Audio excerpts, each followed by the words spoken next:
نحمده ونصلي على رسوله الكريم أما بعد فأعوذ بالله من الشيطان الرجيم بسم الله الرحمن الرحيم للرجال نصيب مما ترك الوالدان والأقربون وللنساء نصيب مما ترك الوالدان والأقربون مما قل منه أو كثر نصيبا مفروضا.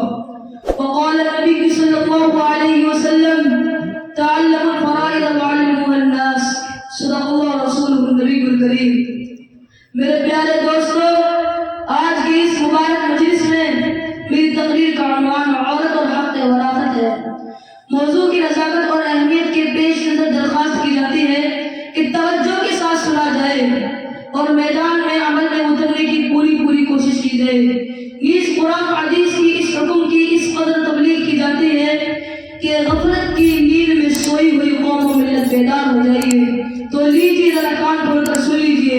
اگر قطروں کو جمع کر دیا جائے تو دریا اور سمندر بن جاتا ہے. اگر دریا مل جائے تو پربت اور پہاڑ بن جاتا ہے.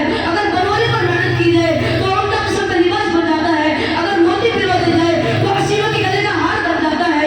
اگر افراد پر محنت کی جائے تو محدث مفسر اور زمانے کا امام بن جاتے ہیں. اور اگر چنگاری پر بجھائی جائے تو اگر شارہ بن کر نہ جانے کتنی چیزوں کو جلا کر راک کا ڈھیر بنا دیتی ہے.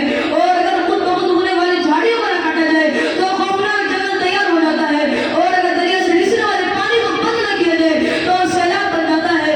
اور اگر بچوں کی تربیت نہ کی جائے تو ڈاکو لٹیرے بن جاتے ہیں. اور اگر معاشرہ اور سماج کی برائیوں پر نہ بجائے تو خدا کا عذاب بن جاتی ہے.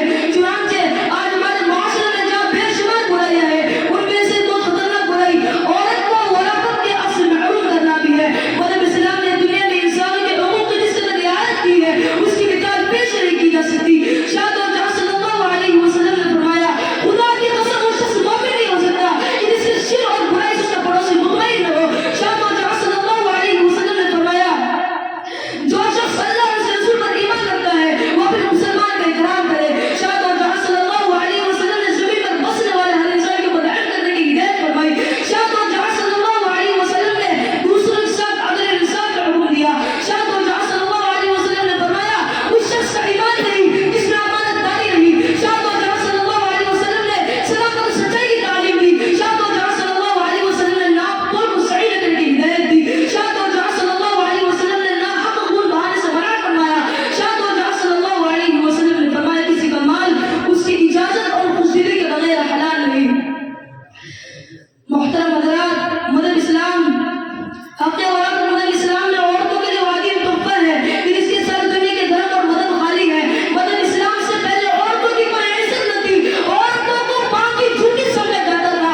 عورتوں کو سانپ سے بھی زیادہ زہریلی اور خطرناک سمجھا جاتا تھا.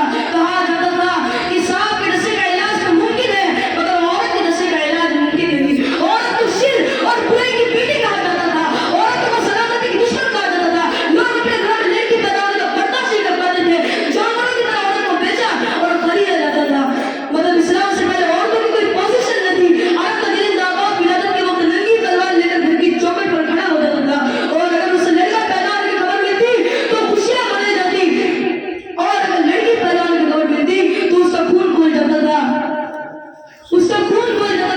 اور شرم و حیا کے تمام پردوں کو چاک کر کے عورت کے پاس جاتا اور اپنی جو معصوم بچی جس نے ابھی دنیا میں نئی آنکھیں کھولی ہے، جس نے ابھی تک کوئی جرم تک نہیں کیا، جس نے ابھی ماں کی گود اور چھاتی سے لے کر دودھ تک نہیں پیا، عرب کا درندہ باپ اسے ہاتھ میں لیتا اور ننگی تلوار سے دو ٹکڑے کر دیتا تھا.